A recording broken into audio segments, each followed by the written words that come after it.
শস্য ও মৎস্য ভাণ্ডার খ্যাত সিরাজগঞ্জের চলনবিলে সম্ভাবনার নতুন দুয়ার খুলেছে ক্ষীরা চাষ। চলতি বছরে এ এলাকায় 95,100 মেট্রিক টন ক্ষীরা উৎপাদনের লক্ষ্যমাত্রা ধরা হয়েছে। মির্জা আবুর রব বুলবুলের তথ্য ছবিতে আরও জানাচ্ছেন মাজহারুল আমিন শুভ। সিরাজগঞ্জের চলনবিলে বাড়ছে সাথী ফসলের চাষ।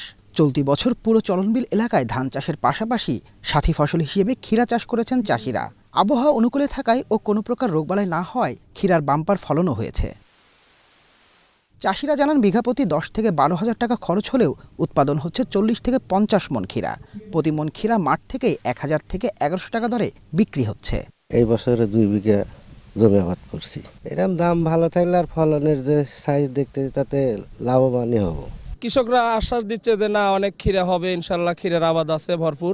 দাম আজকে 950, 900, 1000 পর্যন্ত কেনা হয়েছে। ঢাকা থেকে আসে, চিটাগাং থেকে আসে, বিভিন্ন জেলায় থেকে আসে, যেরকম নাটোর থেকে আসছে।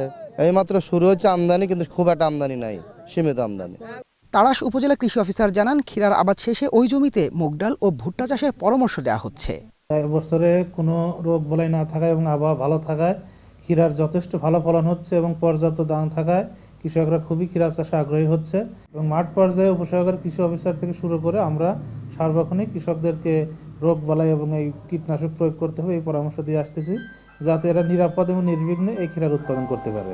চলতি বছর এই এলাকায় 95,100 মেট্রিক টন ক্ষীরা উৎপাদনের লক্ষ্যমাত্রা ধরা হয়েছে। মাজহারুল আমিন শুভ, এশিয়ান টেলিভিশন।